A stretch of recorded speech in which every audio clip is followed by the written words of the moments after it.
I can tell you that before this jury panel was seated, the defense objected to 3 black women being struck by the prosecution.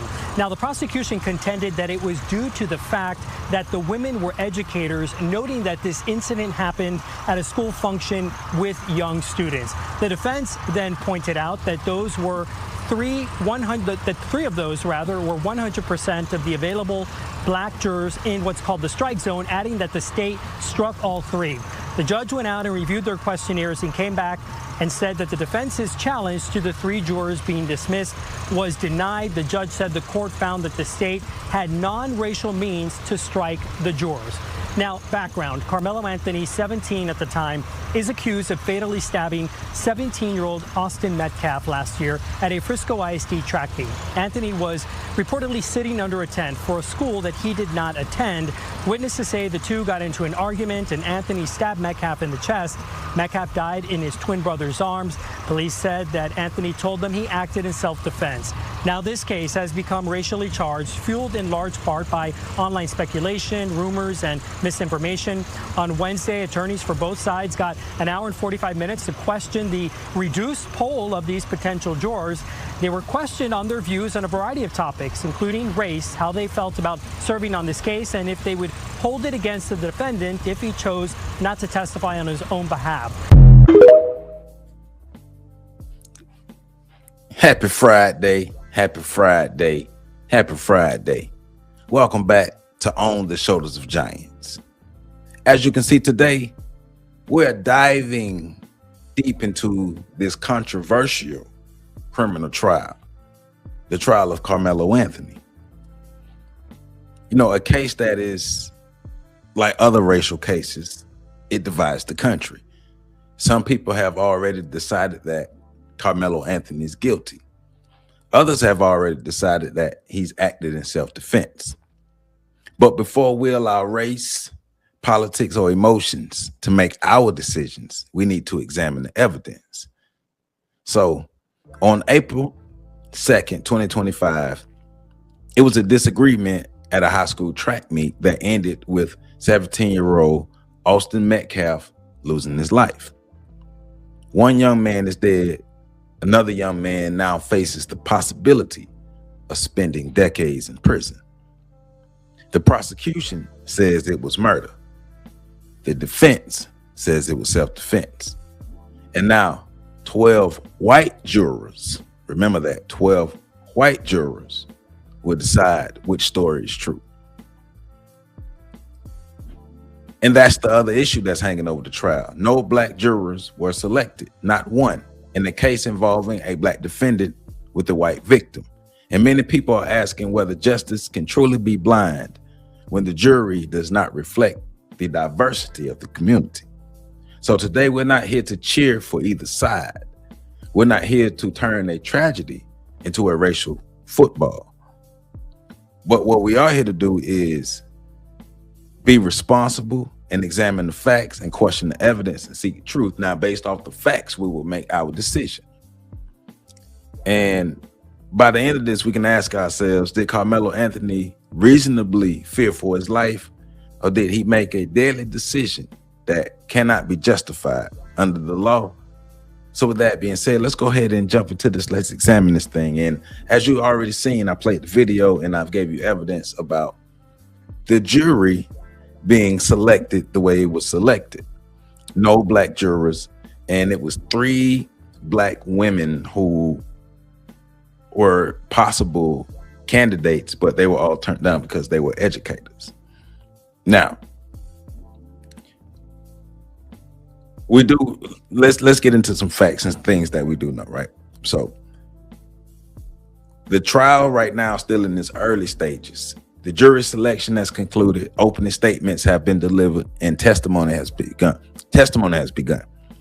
The trial is expected to last approximately around 2 weeks, right? So what we do know, and what everybody's agreeing with, that Austin Metcalf at the time was 17 years old. He died from a stab wound to the chest at the track meet. Karmelo Anthony admitted to stabbing Austin Metcalf. He never said he didn't. So we're never in question about who did it. The question is, Is it murder or self-defense? So before we get further into the trial, let's take a step back. Let's go back in time, right? I did a video about this Karmelo Anthony trial a year ago.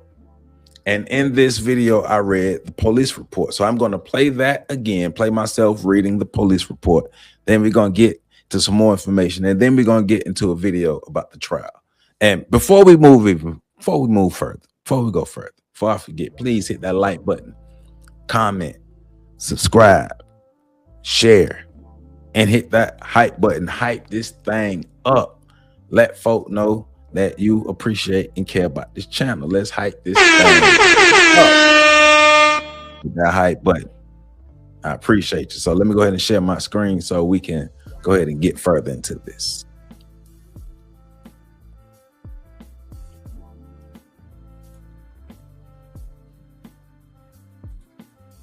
All right, so once again, this is me reading the police report. Hold on, let me add it. This is me reading the police report a year ago in the Karmelo Anthony trial, or the case at that time. So, wrong thing.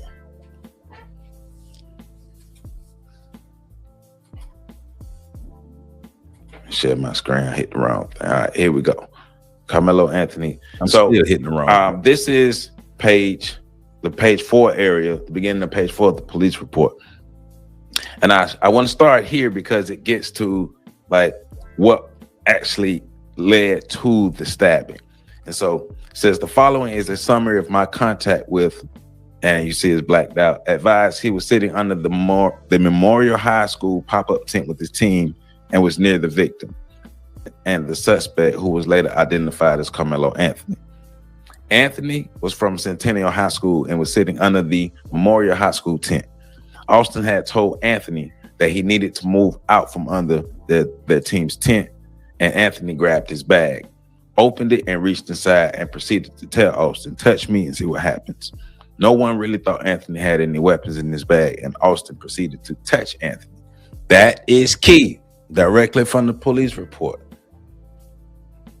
Austin came up to him, told him to get out. Karmelo grabbed his bag, said, "If you touch me, I'm gonna do something."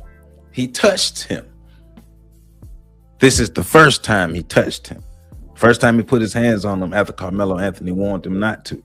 That's important. So let's keep going. And then Anthony told Austin to punch him and see what happens. A short time later, Austin grabbed Anthony to tell him to move, and Anthony pulled out what recalled as a black knife and stabbed Austin once in the chest and then ran away. So according to this police report that I read, Austin Metcalf put his hands on Karmelo twice after being told not to.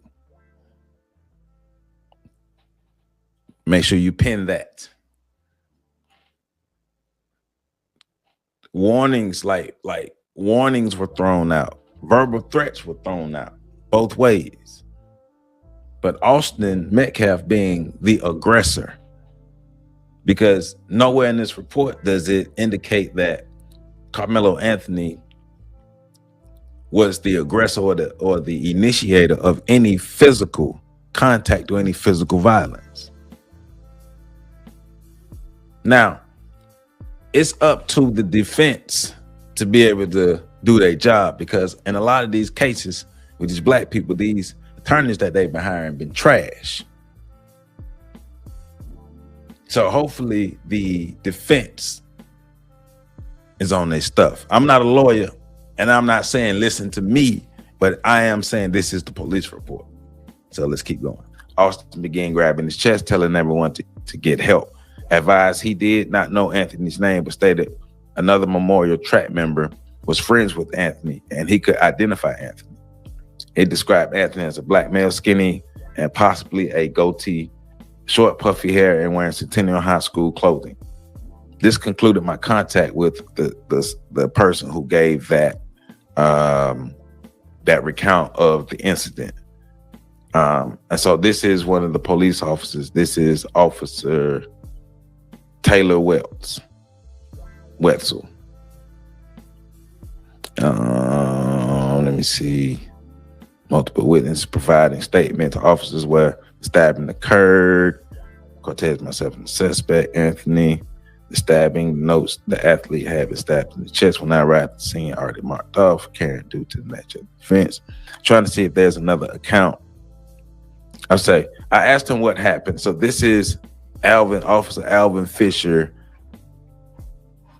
talking to someone. Says, I asked him what happened, and he stated they were all sitting on the bleachers under a Memorial High School tent when another male who he did not know walked over and sat under the tent.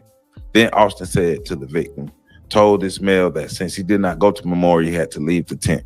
Austin and the male went back and forth, and then Austin stood up and pushed the male to get him out of the tent. Blank said during this time of arguing, the male was reaching around in the bag he had. It was at this time that he took out a knife and stabbed Austin and then left the scene. This was all remembered when he talked to me. So that's another account of Austin putting his hands on Karmelo Anthony and being the aggressor first. Let me see. I'm just saying.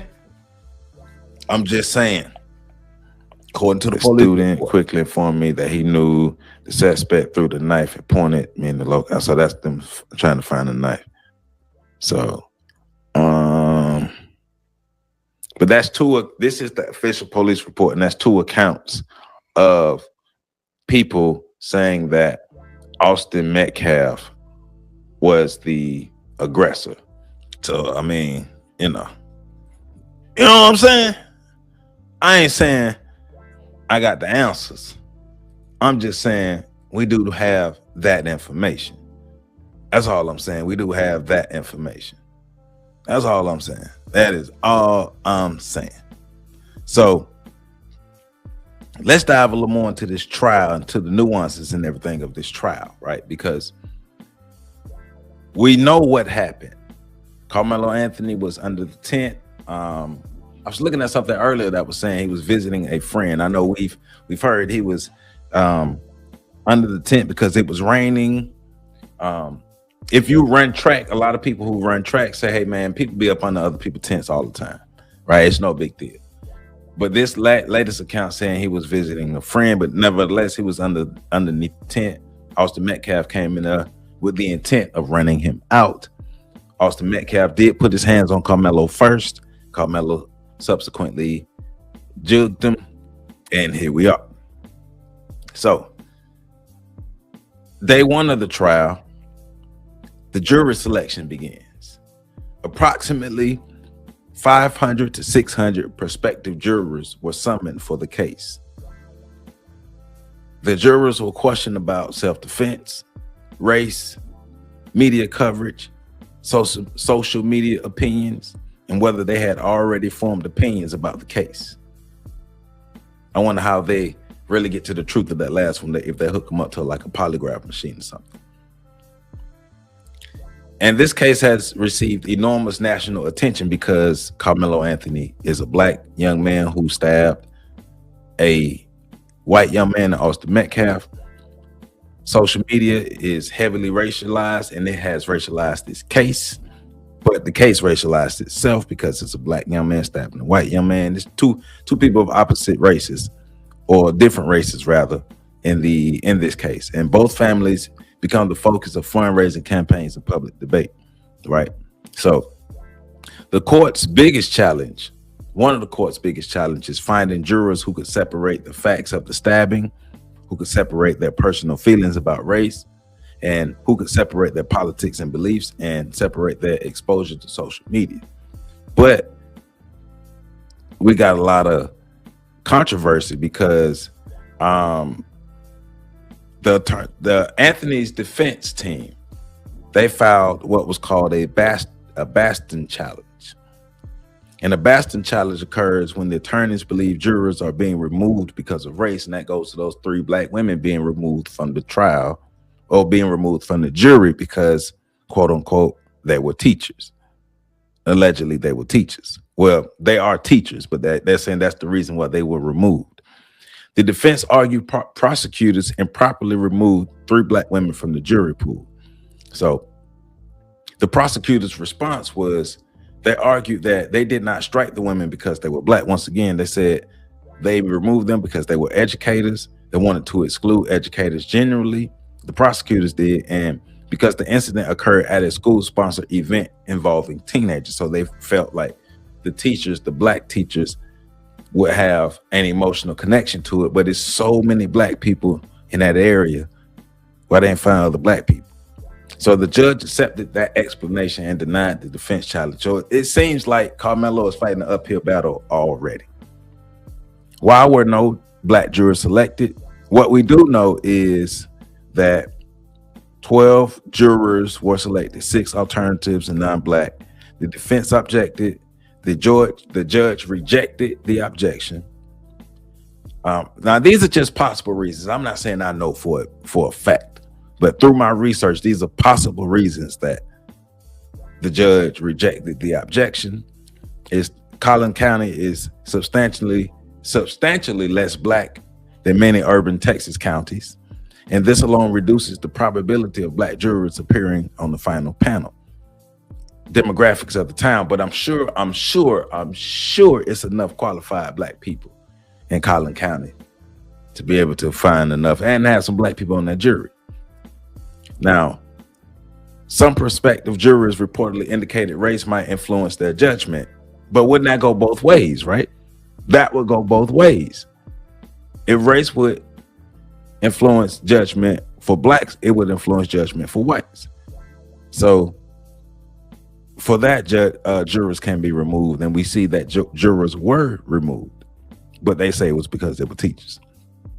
The prosecutorial strikes is the defense believes prosecutors did disproportionately remove black jurors. The prosecution says those removed were based on occupation and other non-racial factors. The judge sided with the prosecution. So let me ask this, because we know all skin ain't kin. And I know emotionally we want black jurors on there because we feel like black jurors would be on the side of Karmelo Anthony, which is wrong, which is a wrong thought to have and a wrong feeling to have in a criminal trial like this, because you want people to be objective. But let me ask this, even if the prosecution acted legally, does a black defendant in a racially charged case receive a fair trial when no black jurors are seated? Does he receive a fair trial with no black jurors? But even if they were black jurors, would he still receive a fair trial? Even if black jurors sat for this case, would he still receive a fair trial in this environment?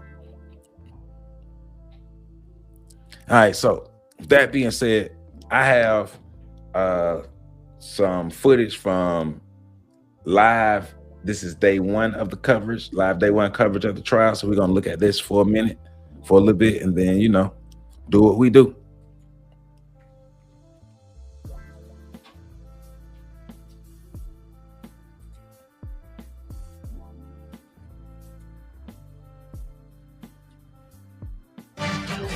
Welcome back to Court TV Live. I'm Julia Janae. Thank you for being with us this afternoon as we track a very big case that is happening out in the state of Texas. A high school track meet ended in a 17-year-old's death. And now the trial is getting national attention. People are divided, talking about race and self-defense. And today we are following day one of Karmelo Anthony's murder trial happening out there in McKinney. And inside of that courtroom now, they have taken a break. We've been following those live notes all day, and we're going to check in with Cody Thomas in just a moment. But where we're at right now is after the first witness was called by the state, a forensic video analyst was the one who was testifying to multiple wide-angled surveillance videos that the prosecution admitted was not crystal clear. But while playing that video, there was some reaction in the gallery. Now, cameras are not allowed inside of this courtroom, but they're on the ground. In Frisco, we have our own Cody Thomas, who is following everything that's happening. Let's take a look back. Even though we don't have those cameras, we do have the defense attorney, Mike Howard, what he said before the gag order was put in place in this case. We expect that when the full story is heard, the prosecution will not be able to rule out the reasonable doubt that Karmelo Anthony may have acted in self-defense. Self-defense is a fundamental right guaranteed every American. The law is clear. When self-defense is raised by the facts, the law puts the burden squarely on the prosecution to prove beyond a reasonable doubt that the citizen accused did not act in self-defense. The law does not expect or require the citizen accused to prove that they acted in self-defense. It's actually the opposite. The law requires the prosecution to rule out the reasonable doubt that the citizen accused may have acted in self-defense. And let's go right now to someone who was inside of that courtroom listening to these opening statements. No cameras, but we have our eyes and ears inside of the courtroom. Cody Thomas joins us now live outside of the courthouse in McKinney, Texas. Cody, good to see you. Tell me about those opening statements. First of all, what was it like being inside of the courthouse for those? Well, yeah, Julia, as we know this judge is really laying down the law inside that courtroom, being very strict on how people go to and from the courtroom, and about, us as media using electronics. He even admonished members of the gallery for whispering to each other, saying if he caught somebody whispering again, I didn't see anybody whispering, but, he just said if he saw that again, they'd keep them out. He kicked them out permanently. But Julia, to touch on those opening statements, of course, the prosecution is continuing the narrative that we've heard from the beginning since April of 2025, that Karmelo Anthony was under that tent for no good reason. He was just there, and then Austin Metcalf and his friends came up to approach him to say, get out from under the tent, to which Karmelo Anthony, the prosecution says, got aggressive, reached in that bag, pulled out a knife, and stabbed Austin Metcalf. But now remember what I just read from that police report. Remember what I just read from that police report. And remember, you have to understand track culture. People mingle under other tents all the time. But even if Karmelo Anthony had no business being there, it was a better way for Austin Metcalf to have him to leave. Now, the prosecution is arguing that Anthony was sitting under the Memorial High School tent. Metcalf asked him to leave. And they're saying that Karmelo Anthony escalated the situation. They're saying Anthony threatened Metcalf. They're saying Anthony pulled the knife and just kind of stabbed him out of nowhere. That's what they're saying. So the prosecution is describing this as murder and not self-defense. They characterize the stabbing as an unjustified attack. So the prosecutor's strongest point, or the strongest argument, is a verbal argument, and the shove does not justify deadly force. So we're going to see if the jurors agree with that. But they're saying the verbal argument and the shove does not justify deadly force. Now, from my understanding too, the knife that Karmelo had, if I remember correctly, is something that is legal to carry because it's under a certain amount of inches. So it's legal to carry in Texas as well. Now, the defense is saying that Anthony was not looking for trouble. He was under the tent chilling. I said it backwards. Anthony was under the tent chilling. Metcalf initiated physical contact. Metcalf initiated everything.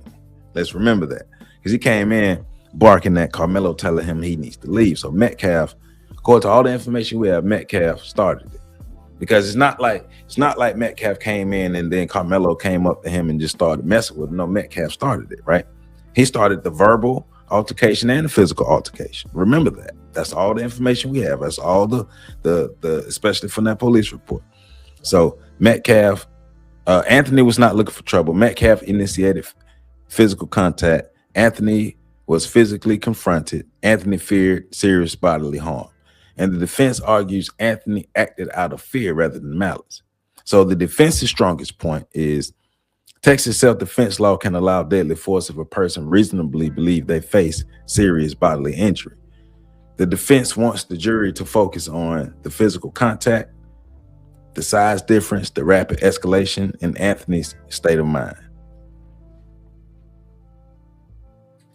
The defense in their opening statements painted a different picture. They began by humanizing Karmelo Anthony, talking about how he had 2 jobs in high school, how he was, a brother, a son, an oldest brother, how he was a 3.7 GPA A student in school, just really painting him out to be a good human being before diving into their version of the facts of the case. Now, of course, we've heard that statement from eyewitnesses or a witness on the stand, or not on the stand, in the area, saying that Karmelo reached into the bag saying, "Touch me if you want to," or "See what happens if you touch me." And that's what led, when Austin pushed him, he stabbed him in the chest. But the defense attorney says it was more of a, "As long as you don't touch me, we'll be cool," implying that, everything's fine. I understand there's a verbal altercation going on here, but just don't put your hands on me. So that was the narrative the defense painted there. They also said that Karmelo was under the tent because he was seeing somebody he was familiar with, a friend of his still girlfriend now, somebody he'd been acquainted with, somebody he recognized.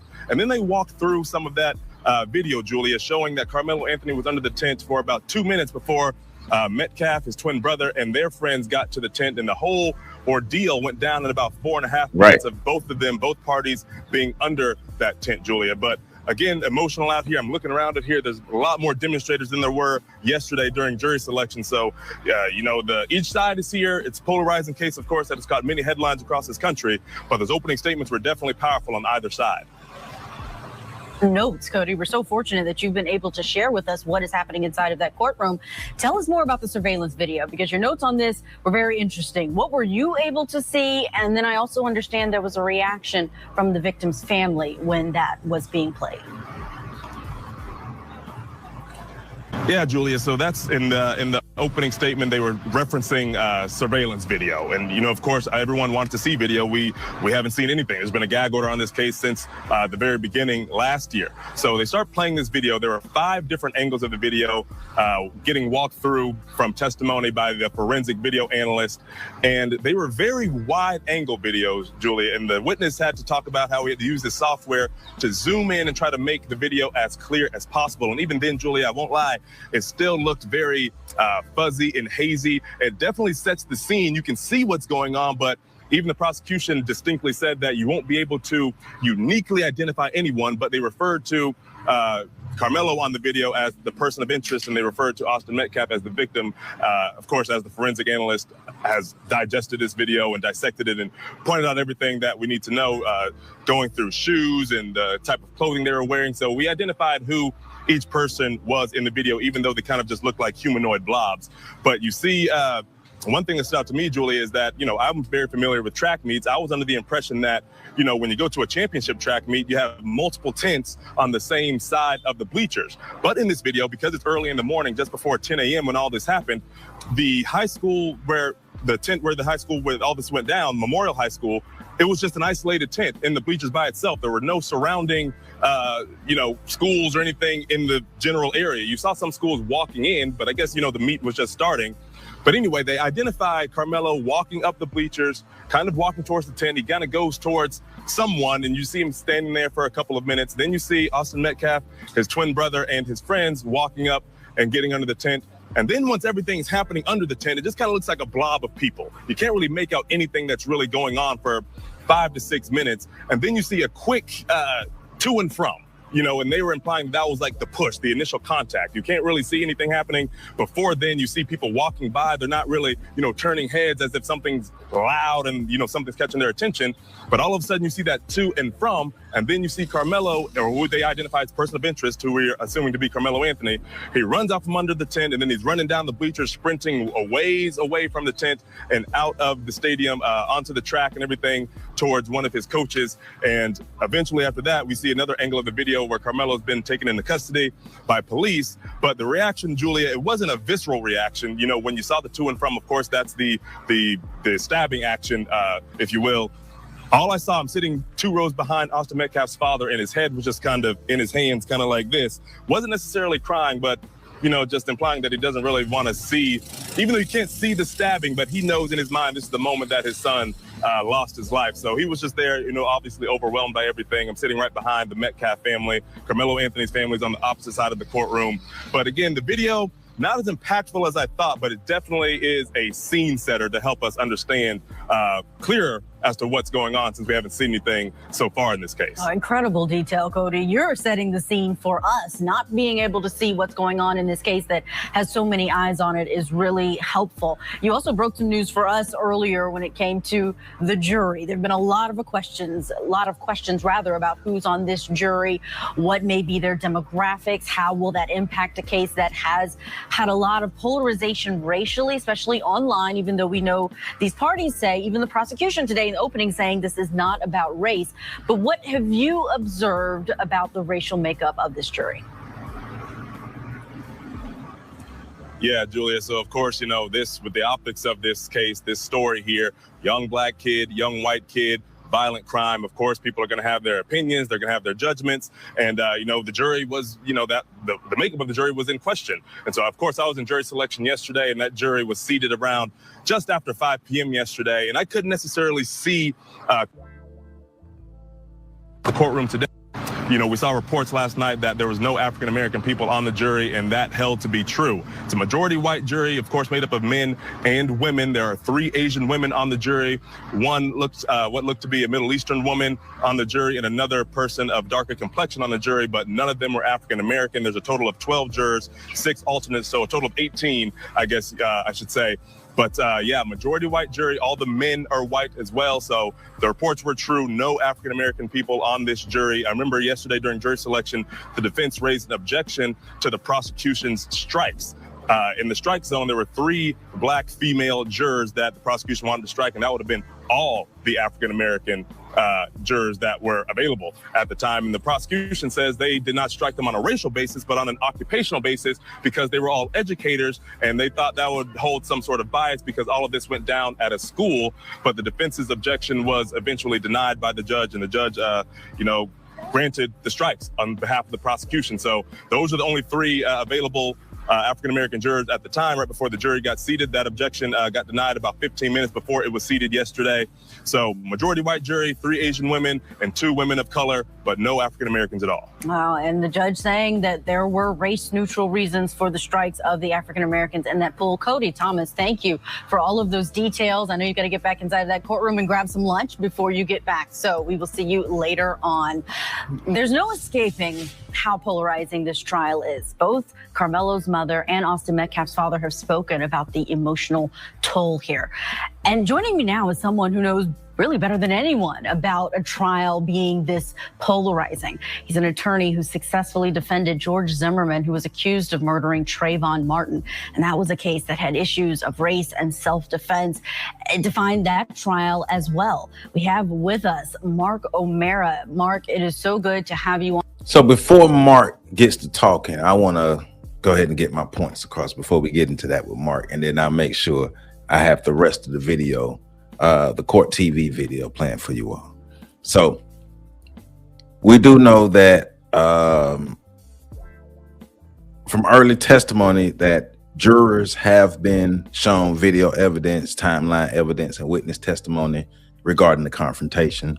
Prosecutors also highlighted evidence they say shows Anthony attempted to leave the area after the stabbing and discarded, and he tried to leave the area after stabbing him and discard the knife. So the prosecution is using this because they want the jurors to think that innocent people defending themselves don't flee. But young black dudes, culturally, they always flee.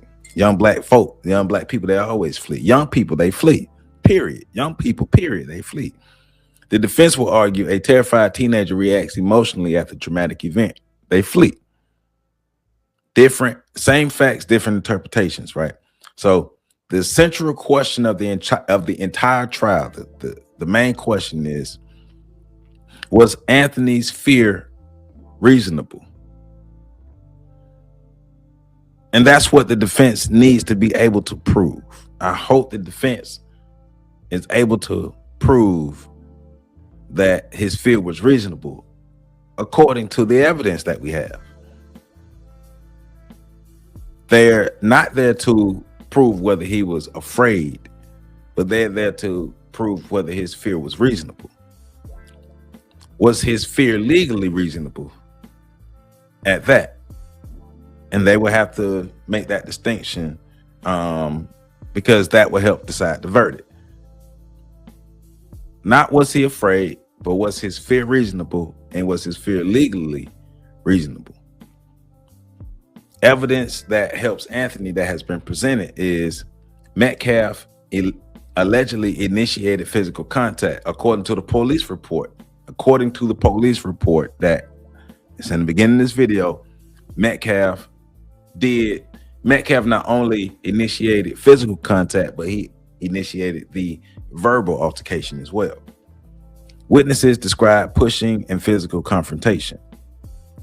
Anthony immediately claimed self-defense, and Anthony allegedly warned Metcalf before violence occurred.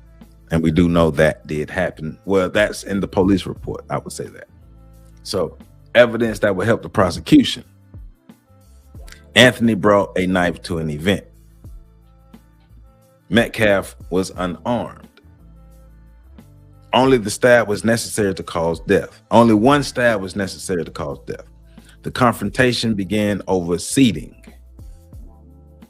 And the prosecutors are going to agree deadly force was disproportionate. Now, remember, Metcalf was significantly bigger than Anthony. And Metcalf was with a group. Metcalf, I believe they said Metcalf and his twin brother and another one. It was 3 of them and 1 of Anthony. Now, possible outcomes that could come with this trial is the acquittal, because self-defense is proven.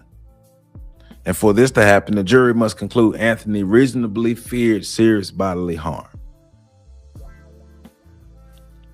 Now, we do know they're fighting an uphill battle in this.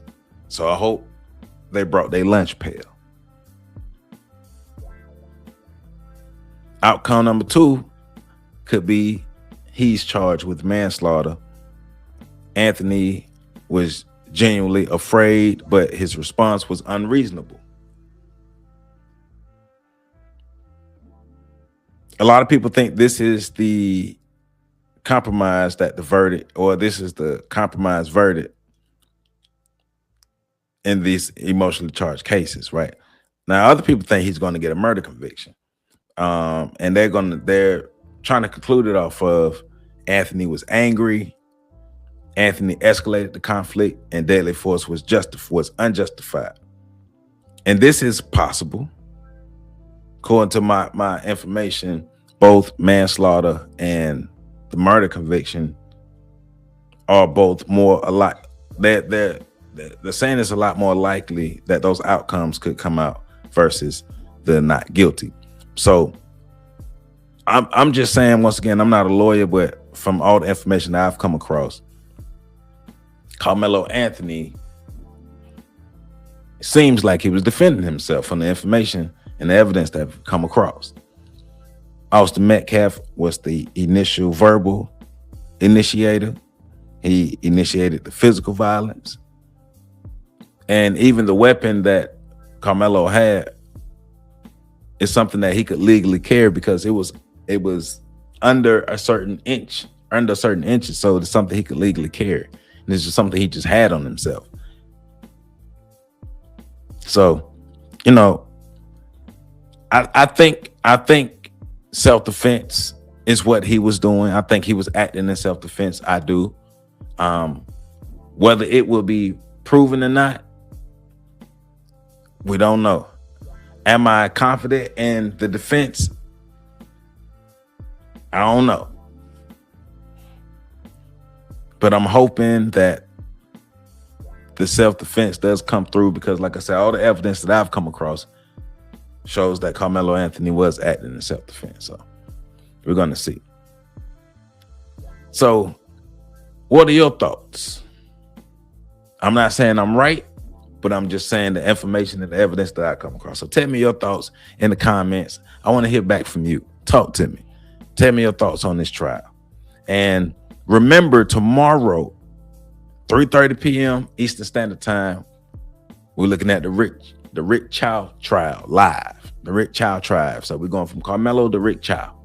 So make sure you check it out on the Shoulders of Giants Saturday live, 3:30 p.m. Eastern Standard Time. Check that out. And Please remember to like this video, comment, subscribe, share, and hit that hype button.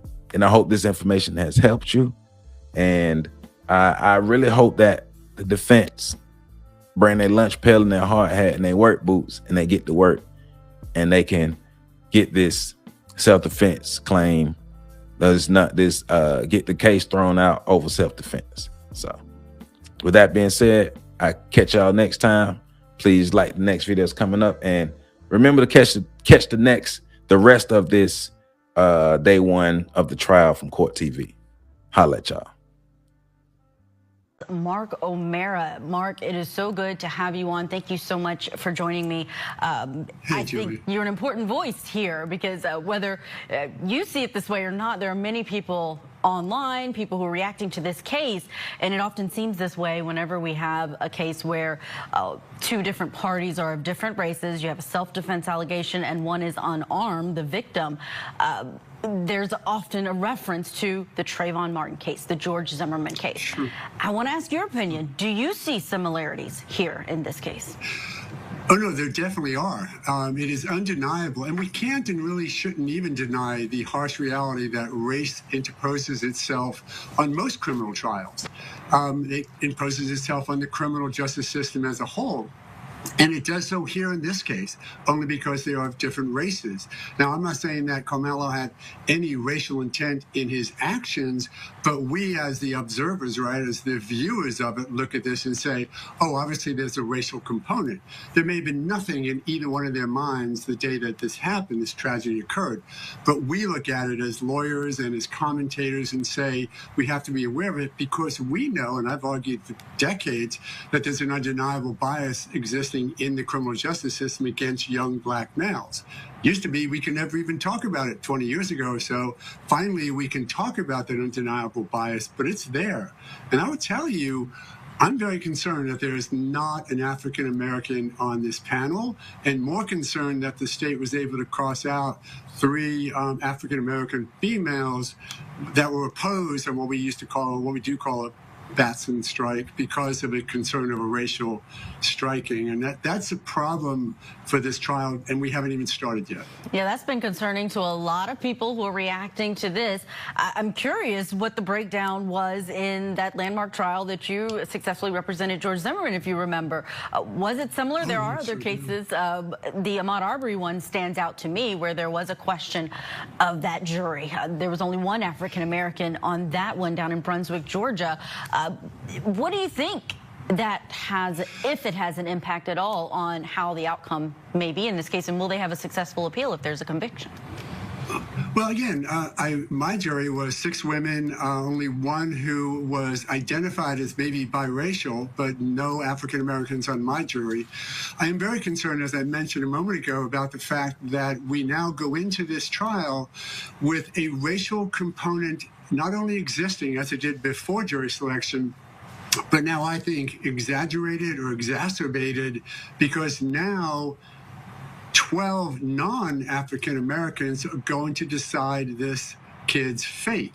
And just as we had to deal with in the Zimmerman case, you want to have something that people can place their trust in the verdict, whatever it is. And I was sort of hopeful in the Zimmerman case that since all the evidence came out, all the arguments came out, that it would at least be understood, but it was still difficult to trust. When you go into a case like this with the undeniable racial concern and do it with a jury that has no African Americans, not only do you build in a possible appellate issue, but you really build in a social issue that how is the black community going to look at this if he gets convicted and say this is a just verdict? They're going to look at it the way they've had to for decades, which is it's a biased system. Here's an example of it. Oh, wow. Really great insight, Mark. We have to get a break, but you're going to stick around a little longer. We have a lot we're going to talk about on this case. Coming up, we're going to look at the facts of the case, also what we learned from opening statements, but we're going back to the initial report. What did those witnesses on the scene, including the defendant, say to officers right after this stabbing?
Believe it or not, coming from a Black American, I actually think it's going to be a fair trial.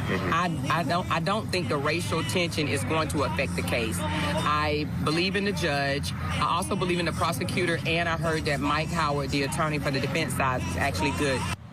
Those are comments outside of the courthouse where we are in Texas this hour for day one of the Karmelo Anthony trial.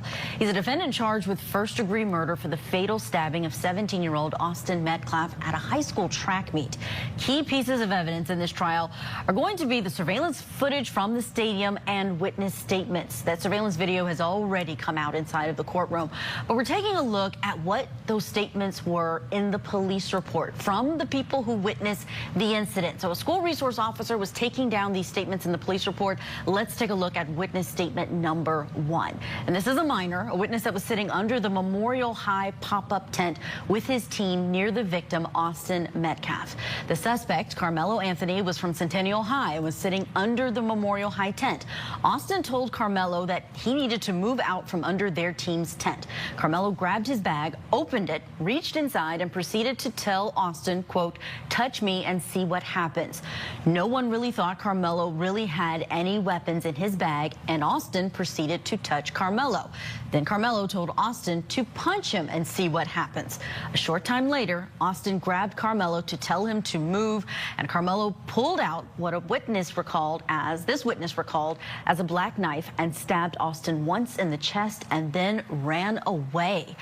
Let's talk about what that statement means for this case. Joining us to discuss, we have trial attorney Mark O'Mara still with us and former prosecutor Nicole DeBoard with us. Thanks so much for being with us and breaking down this case for our viewers. Nicole, I want to start with you. With that witness statement, if you're just focusing on that, if that was the only witness to take the stand in front of this jury, do you think that this sounds like murder or self-defense? I gotta say, this is gonna be a tall mountain to climb for the defense. It sounds very much like murder. There's a couple of things that really create an issue here because under Texas law, you cannot bring a weapon to a confrontation. And based on that statement alone, essentially what we're hearing is that the person who was provoking the encounter, because he's saying, touch me and see what happens, is actually the person who has appeared at the encounter with a weapon. Certainly that's not going to be what the defense has to say about it, but I will say this does sound like a tall hill to climb in terms of self-defense. Yeah, the defense did try to clean that up in their opening statements with whether he said touch me and see what happens or touch me and don't touch me and we'll be cool. Mark, I want to show you witness statement number 2 in this police report. This witness stated to police that they were all sitting on the bleachers under a Memorial High tent when another male he did not know walked over and sat under the tent. That would be Karmelo Anthony. Austin told this male that since he didn't go to Memorial, he had to leave the tent.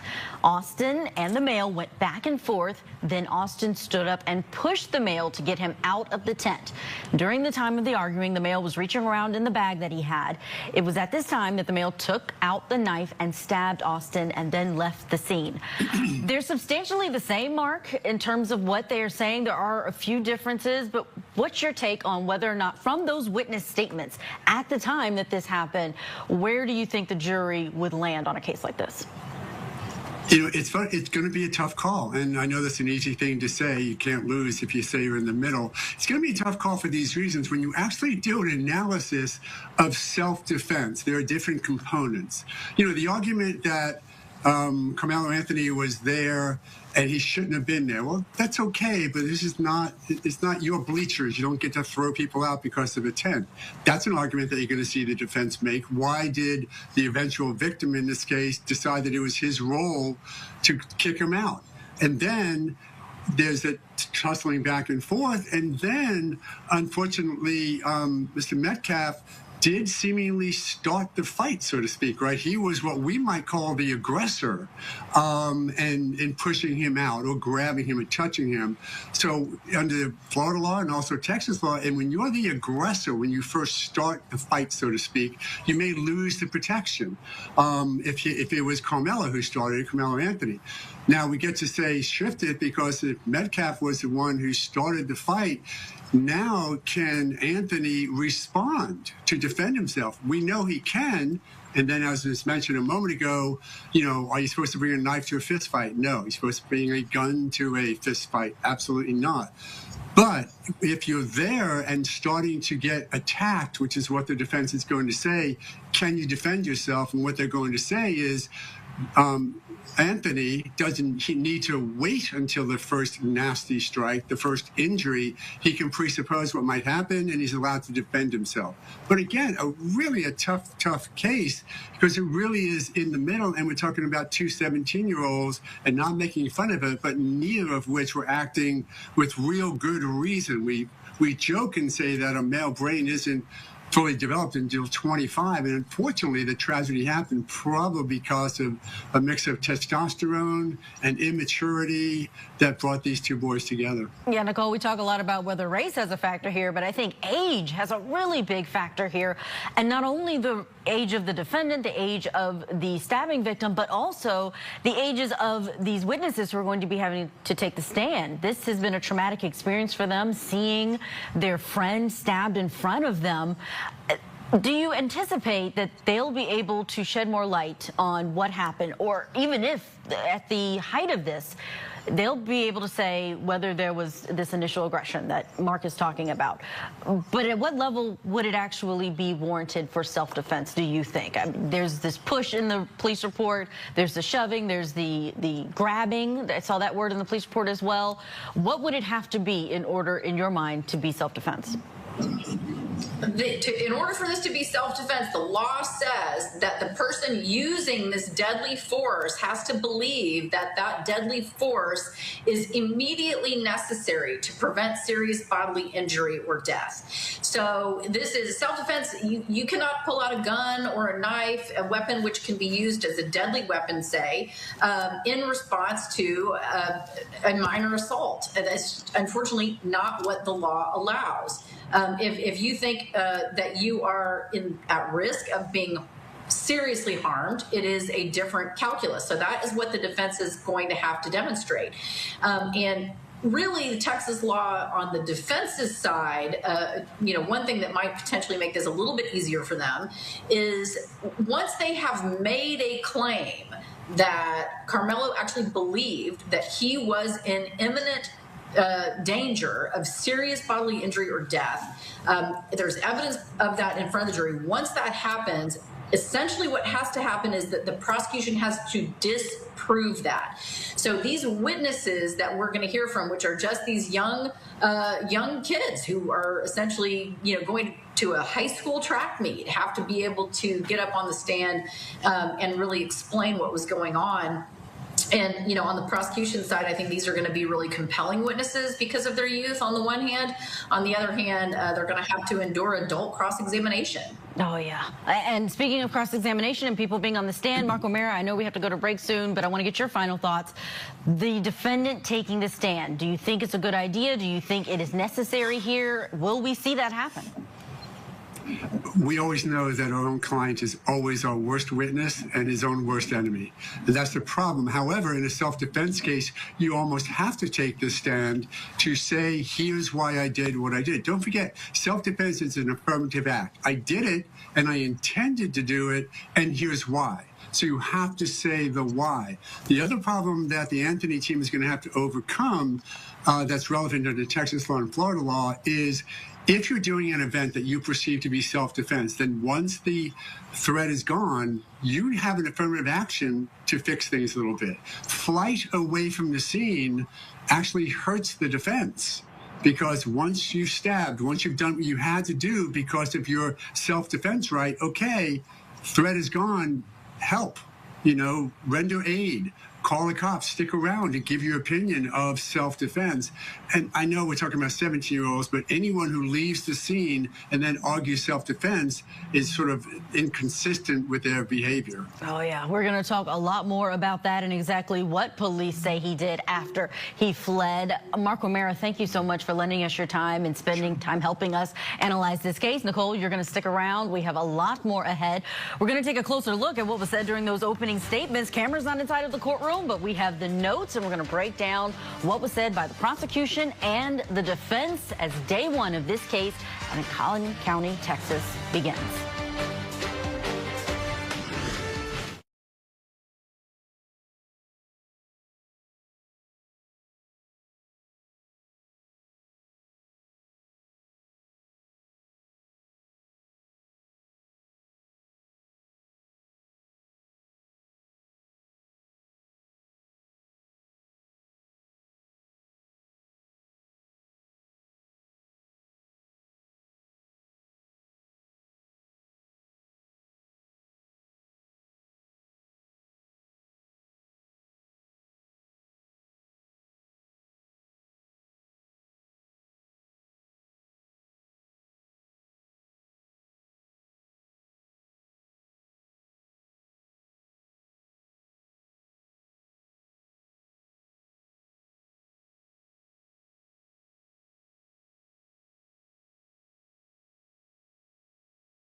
Welcome back to Court TV Live. I'm Julia Janae. Thank you for following along with us as we track day one of the track meet stabbing trial for Karmelo Anthony. It's happening right now. They're on a lunch break, and our Cody Thomas is there on the ground. He'll be giving us updates throughout the day, so at any moment he could come out and give us a new update on what's happening there.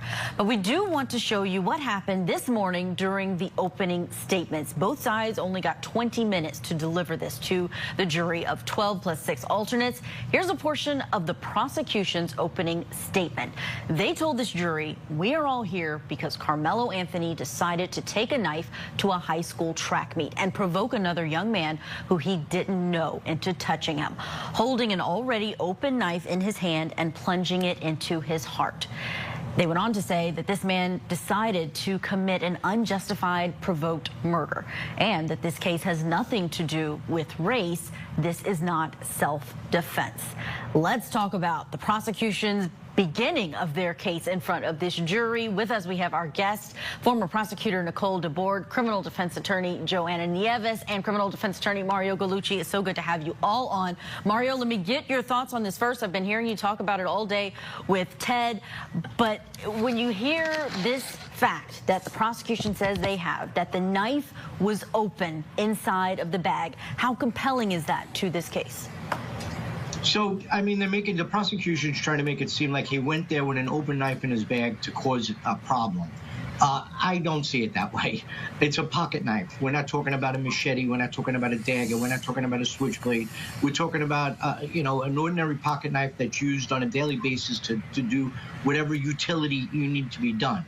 So just by, and I believe you're going to hear this from the defense, just by the virtue of there being an open pocket knife in a bag doesn't mean that he went there with the intent to harm someone.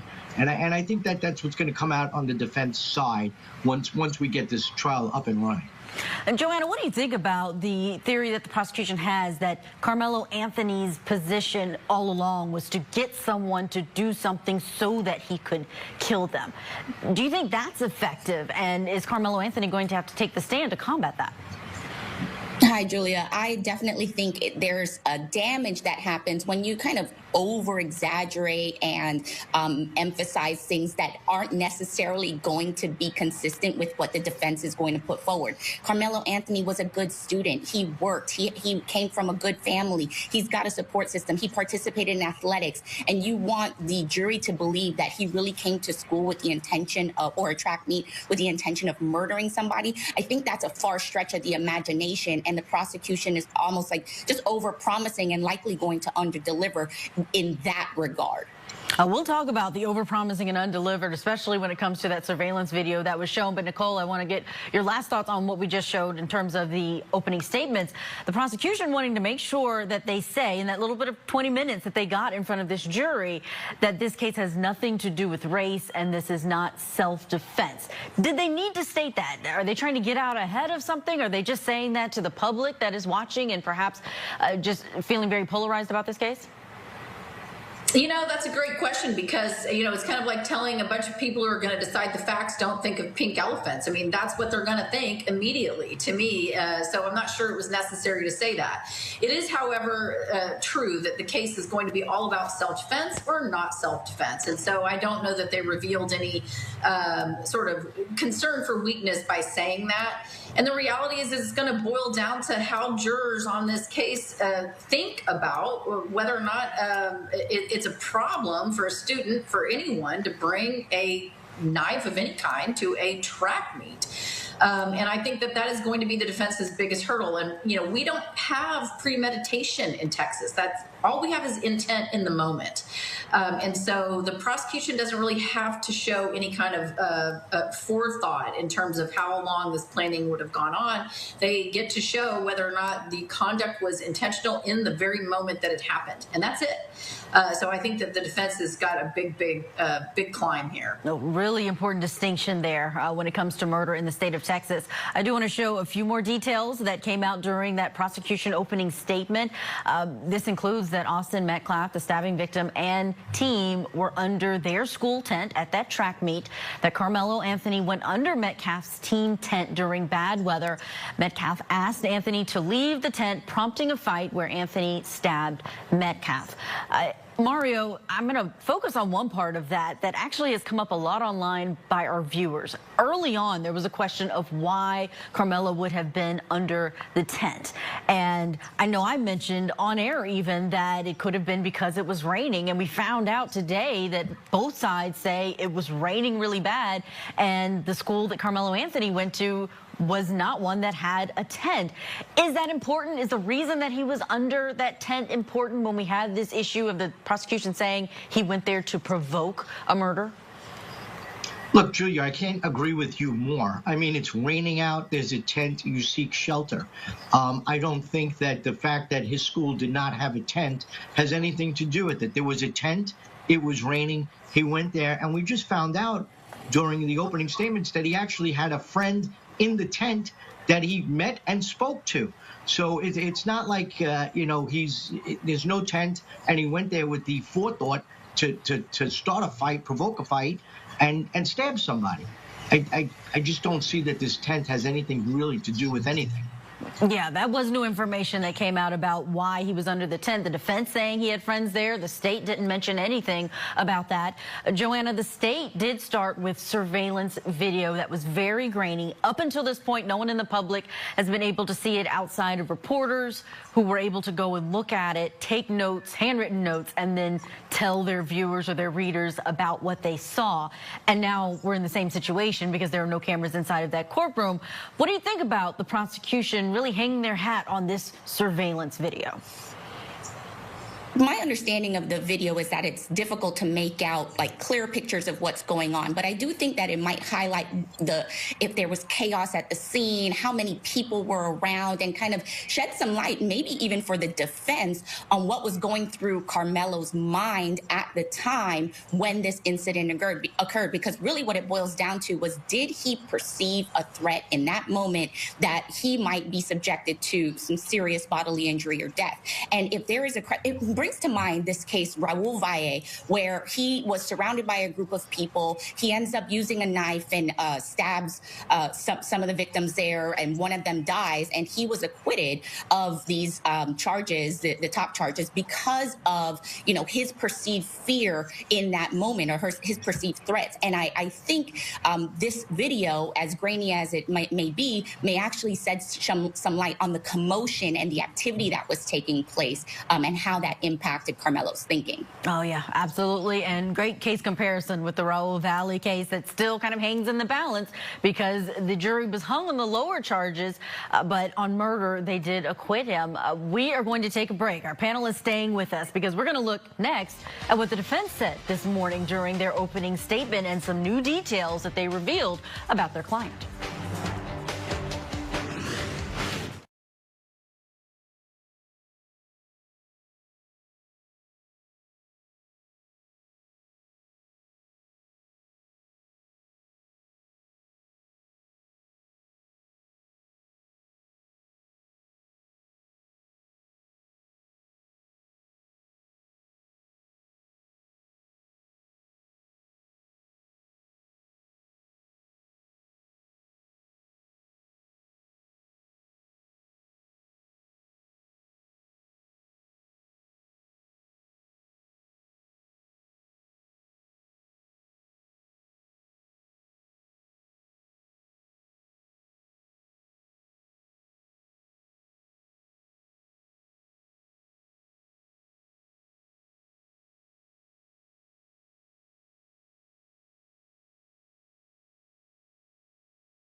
Since Texas is a stand-your-ground state, one of the stand-your-ground states, I just want to see how the law will be applied to this case. When someone is allegedly pushed or touched or assaulted, I just want to see if the law will be applied in the same way it's been applied in other cases.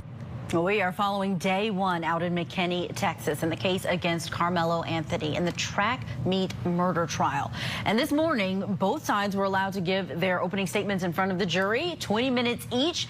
And the defense, they began their opening statement with details about their client, about him being a 3.7 GPA student, holding down 2 jobs, that he had been elected football captain of his sophomore team before he was diagnosed with epilepsy and had a seizure. Here are some quotes from our notes inside of that courtroom, because we don't have cameras, but we have Cody Thomas. He's there right now and will be giving us notes throughout the day. This is defense attorney Mike Howard saying self-defense is useless if you wait until it is too late to use it. In that moment, when Austin makes the first physical contact, he reacts in a split, he meaning Karmelo Anthony, reacts in a split second of fear and chaos. Well, why didn't he just walk away? There's an answer. After Karmelo defended himself, he ran. He didn't stab twice. He dropped the knife right by the tent on the bleachers. Instead of running to the exit, he goes onto the track and walks right up to a coach and stayed with this coach until that officer arrived. Let's bring back in our panel, see what they think about the defense side of things. Still with us, trial attorney Mario Gallucci, former prosecutor Nicole DeBoard, and criminal defense attorney Joanna Nieves. Nicole, I'm going to start with you on this one, because now we're getting more details, at least from the defense perspective, about what Karmelo Anthony did immediately after the stabbing. How important is that? I think it's very important, and I think that the prosecution is going to harp on the idea that, well, if you're fleeing, then that we can use that as evidence that you have a consciousness of guilt. What the defense is going to say is exactly what you heard in the opening arguments. He wasn't fleeing at all. He was running to safety. He was running to the safety of an adult, and so he didn't leave the scene. He ran to someone who he trusted to stand with them for protection until law enforcement could arrive. So these are the two different perspectives that I think we're going to continue to hear about, and the different perspectives support the different theories on each side. Yeah, Joanna, we have the defense starting out their opening statement, really trying to humanize their client, let them know all of his background, and even that diagnosis with epilepsy I found was interesting to bring out in openings. What did you think? What stood out to you?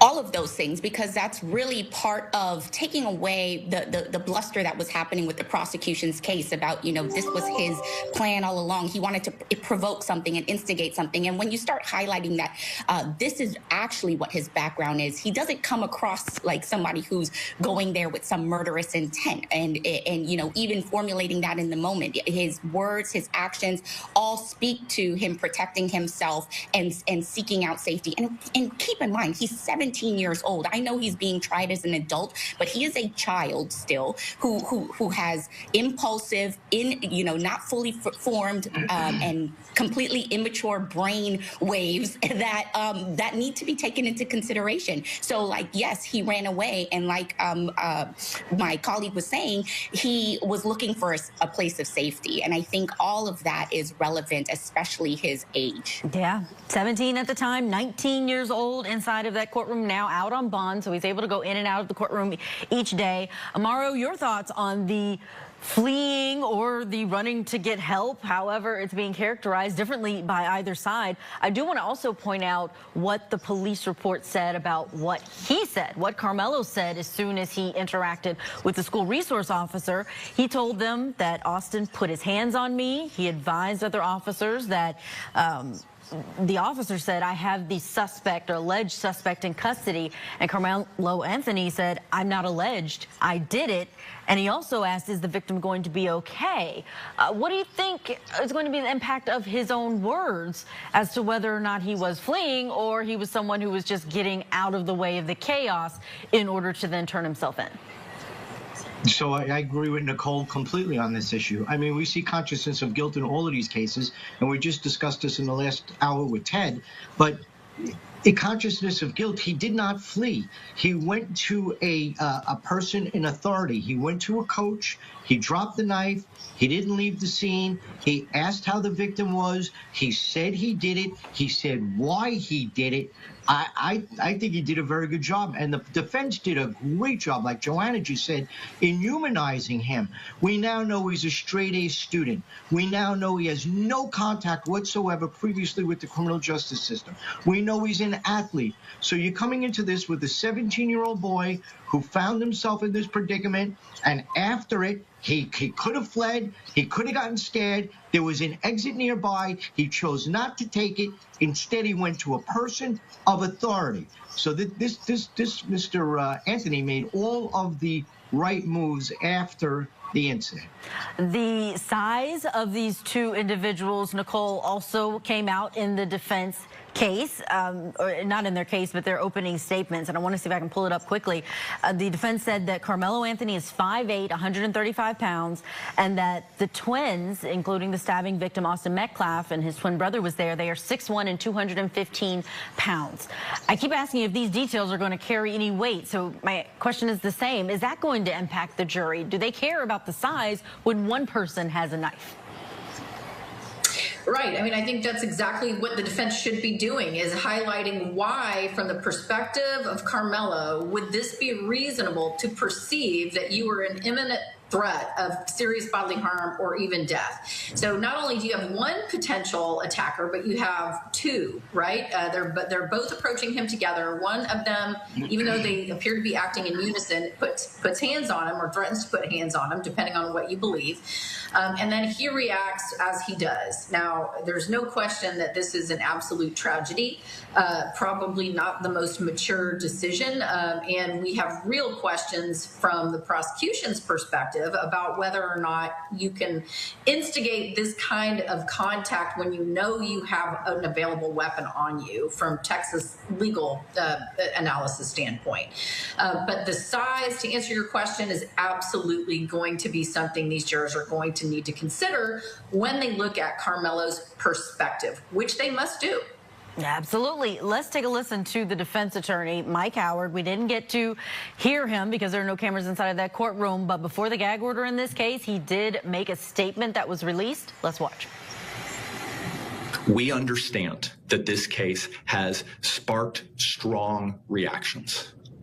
Please remember that there are real human beings, kids, on both sides of this case.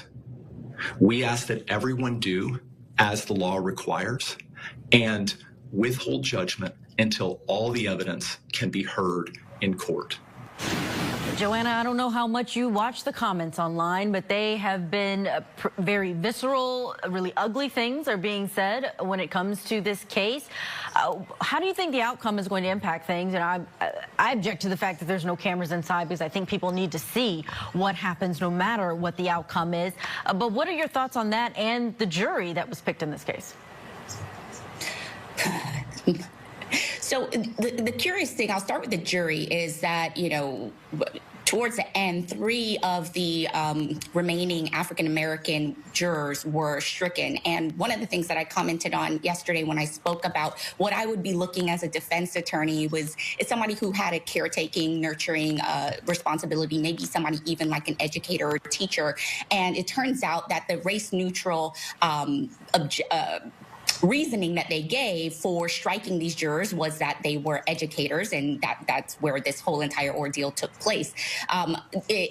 However, we're starting with a jury that has no kind of diversity in terms of, and relation or relatability to the person that's accused. And in the culture and understanding of like where fear comes from, especially from a racial perspective, is relevant. Karmelo Anthony is a young Black male, and what he experiences in his life and the way that impacts him and how he perceives threats is very different based on his race. And so I think that the lack of diversity on the panel in that regard regard is just not a good start. But do I think that that means that they impaneled an unfair or a partial or biased jury? No, that doesn't necessarily mean that it will translate to that, but I think it's a critical issue at the outset. Critical issue that's definitely being talked about. Mario Gallucci, we have about 10 seconds. Who's the most important witness that is going to take the stand in this trial? I would say the defendant in this type of case. I mean, it's his choice to do it, but in a self-defense case, I believe, especially in this case, he would have to take the stand. We will see what happens. Mario, Joanna, and Nicole, thank you for lending your expertise this hour, helping us break down this case that so many of you are talking about. This helps. This absolutely helps. Take care. Enjoy the rest of your day. We've got to get to a break, but when we come back, we are going to take you back out there to Texas. We're paying attention to the notes. Cody Thomas is there inside. We will be letting you know what witnesses on the stand, what is being said, and what evidence is being shown to this jury. I'm Dan.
And welcome back to Court TV Live. I'm Julia Janae. Thank you for following along with us as we are out in the state of Texas.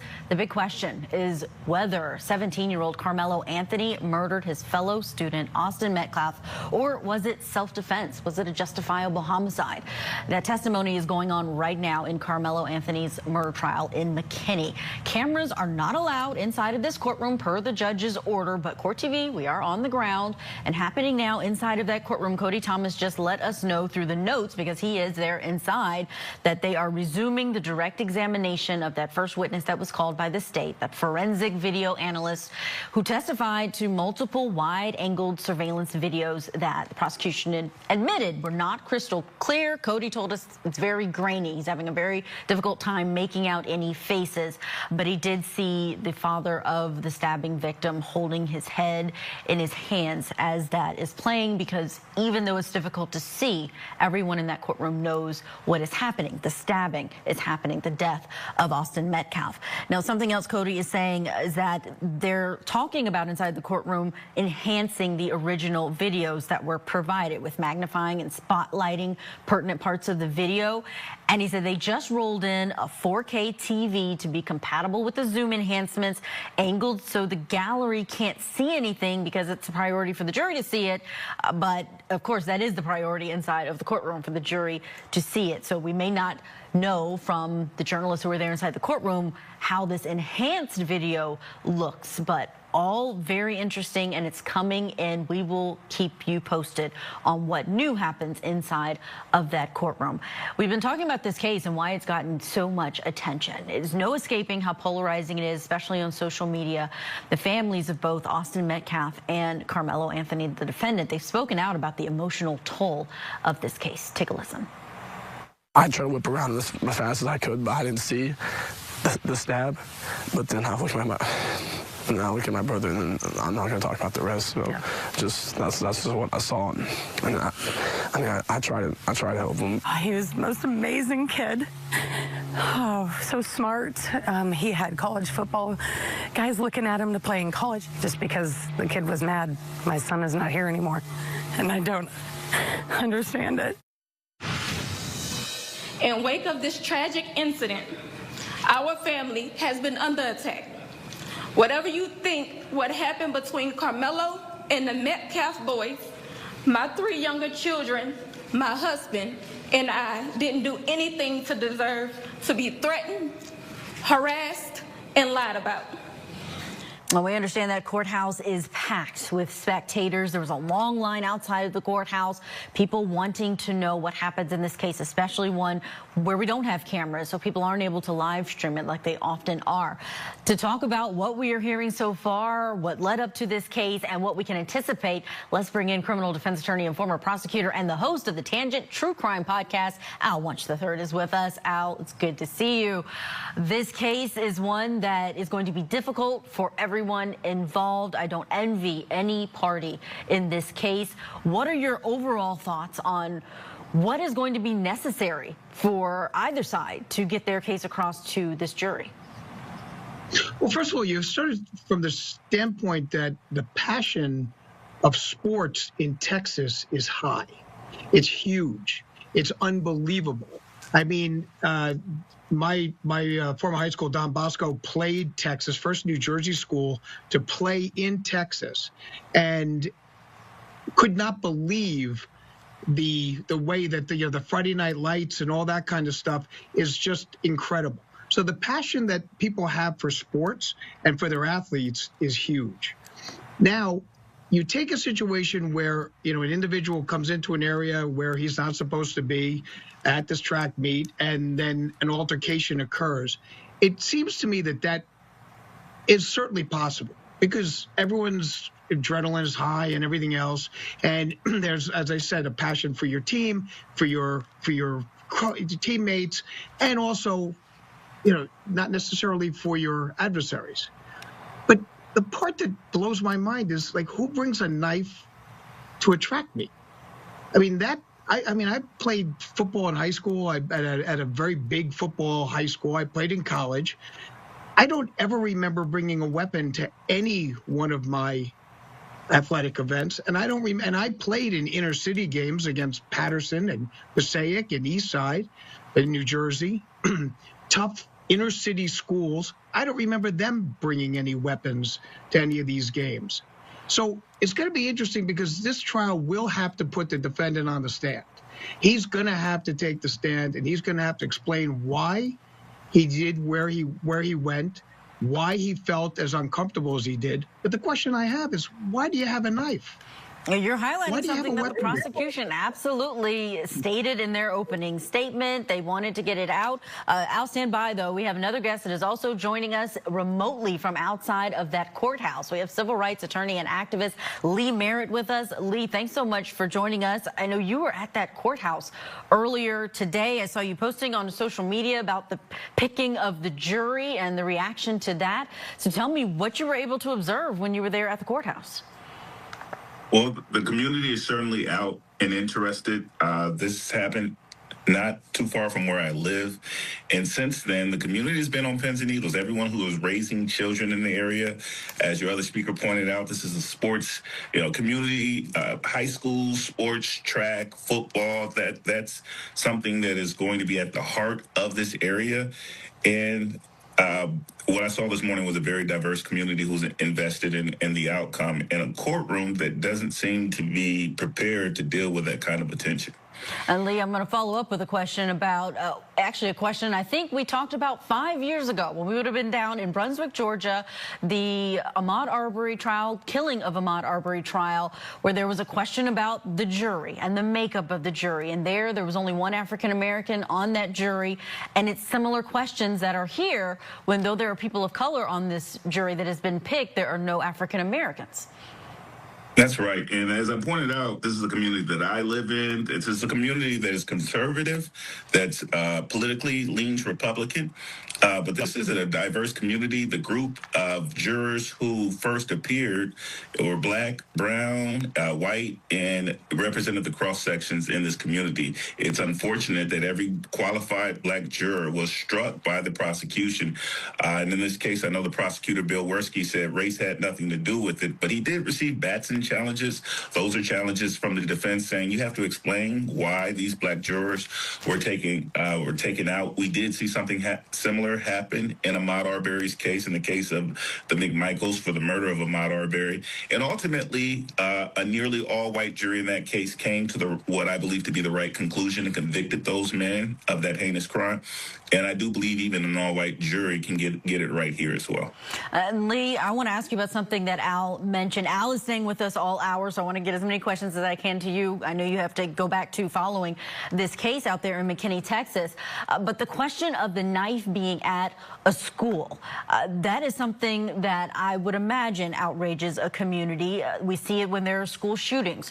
Why is there a weapon on the campus? Because we know children don't have the capacity to handle guns. This is a knife, a little bit different in terms of whether or not he would have been in trouble for having it in a different place. How does that play into it? What are the rules there at that school, if you know? That was something certainly during the opening that the entire community was listening for, was because there was a rumor that it wasn't a knife, that it was a track spike. But the prosecution leaned in to the idea, to the argument that there was a knife that was used in this incident. And it is not a fact that trends in support of the self-defense claim. At events like this, track meets, students bring a great deal of equipment. They bring spikes, they bring ropes, they hang tents. Sometimes the tents can use certain kind of pocket knives. I don't know what kind of knife was used here, but actually at a track meet, having tools for setting up the tent, having tools for preparing yourself for whatever event you're participating in is not out of the ordinary. But a knife is very different than a spike track. So the fact that the evidence is coming in as it was in fact a knife does not bode well for the defense. I don't know if you were able to see the surveillance video before that. I know the general public was not able to see the surveillance video. Did anything about that surveillance video played in court today surprise you? And anything that has come out so far with opening statements and the first witness on the stand? Is it anything, especially in a case like this one where we had a gag order and there seemed to be such a crackdown on any information leaking out prior to trial? Yeah, no, I didn't have a chance to see that evidence prior to trial, and then unfortunately, I actually had to leave court midway today, and so I haven't seen all the evidence come in. I think that the state has done a good job of actually preserving the evidence. It is best when all of the evidence is not on the internet, and the jury will have the opportunity to see it first in the courtroom, so it doesn't become tainted. But as that evidence comes in, then the story becomes even more clear. We've heard a bunch of different stories about what may have happened, but there is video, and something that we weren't even sure existed until they showed it in open court today. Civil rights attorney Lee Merritt, we certainly appreciate you being here. We are going to be getting our break, but thank you for sharing all of those details, and I hope you have a safe rest of the day. When we come back, we're going to keep following this case. We've got Al Wunsch still with us, and we're going to be going over not only what we've seen so far in this case, but again, we have Cody Thomas there on the ground. He's going to be giving us those notes, letting us know what is happening next. We understand that TV has been rolled into the courtroom so that these jurors can see that surveillance video even better.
That is a look outside of the courthouse this week in the case against Karmelo Anthony, where emotions have been running high on both sides of the aisle inside of that courtroom. We've been following today those notes that have been coming out of Collin County, where Karmelo Anthony is on trial. He's out on bond. This is in the murder charge against him for the death of 17-year-old Austin Metcalf. Karmelo Anthony, also 17, has stated that this was self-defense, and that is what his defense attorney is arguing in front of the jury. We heard all of that play out today in those opening statements. There are no cameras inside of this courtroom. It is packed. There are spectators there inside. There are journalists inside. And most importantly, our own Cody Thomas is inside. And he's able to give us the information so that we can share that with you. We've let you know throughout the last hour that there was this state forensic witness on the stand who was showing a video, that really the only surveillance video of this shooting, or this stabbing rather. The shooting of the video is what they are playing. And we know that they brought in a TV to be more compatible with the zoom enhancements. They angled it really so that the jury could see it more so, because Cody has explained that this video is very grainy, that you really can't make out the faces of any of the students who are underneath this tent from Memorial High. That's where Austin Metcalf went to school.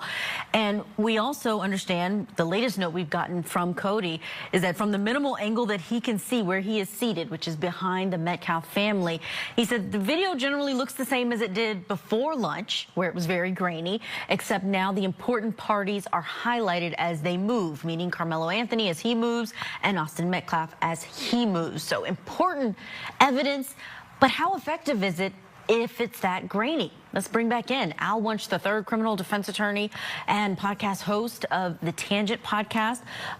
Al, what do you think about the prosecution starting their case this way? In their opening statements, they told this jury, you will see video of this incident, that it's going to help you, that we're walking you through what happened that day. If it's this grainy, do you think that is problematic for how they are beginning their case? No, because I think that, you know, that you play the game with the cards you're dealt with. I mean, obviously they would love to have something that was in, you know, Technicolor and beautifully screened and everything else, but you don't have that. So you make do with what you have, and you put that out first, because I generally, when I was a prosecutor, wanted the warts out before I started getting into the good parts of the case. So this way here, no one is saying, well, wait a minute, you know, he was hiding that from us. So show the video that's grainy, show the video with regards to the enhancement that they've done. And it goes to the, you know, the jury's going to put the weight on it that they want to put on it. The bottom line is that, you know, it's going to demonstrate how difficult this self-defense aspect of the case is going to be to prove by the defense. That they can throw that out there, but it's a tent. It's a tent that, you know, unfortunately, Karmelo should not have been in. By going in, it was a provocative act on his part. He knew, based on the fact that these guys were, you know, rivals, athletic rivals and everything else, that when someone from a school you're playing goes into your tent or goes in and sits there, okay, it's a dare. It's a provocative situation. As I said before, I mean, you know, I played football in college. I played football in high school. And in high school, it was a lot more passion involved. And, you know, so if somebody from the rival school, Bergen Catholic, stepped into my tent where I was sitting there with the rest of my players, we're going to say something. And you go in there knowing you're provoking a situation. So to claim self-defense is not going to make any sense. Plus the fact he could have gotten out of the tent in no time. It's not like he's cornered in a area in an alleyway where there was nowhere for him to go except straight ahead and after this kid that's in front of him. Duty to retreat might play a big role here, for sure. I want to bring up something that you just mentioned, because Cody just put in the notes that he's sending out to us that the witness on the stand, the forensic examiner, is specifying where the two individuals are. So these are witnesses, eyewitnesses who were there. They're pointing at Karmelo Anthony as he runs away from the tent following the stabbing. So even though the stabbing itself it seems very unclear and it's hard to see in that video, what seems to be the most clear is him leaving. His defense team says that he left and went to a coach because he wanted to essentially turn himself in, or said, I'm the one who did it. It's not alleged, is what he told the officer afterward. But that running away is going to be big here. Well, the running away is also essential because it means he could have gotten away. It means he didn't have to stay there. I mean, if his argument is that I was in danger because there was all these guys there and they were going to do something to me, he's able to get out and he's able to run from the scene. So why couldn't he have run 5 minutes earlier if he was that scared? Why was he in there in the first place? That's another question.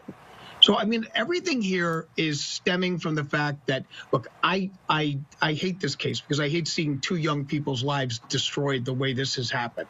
Okay, but for them to be yelling self-defense, I find that to be a real problem.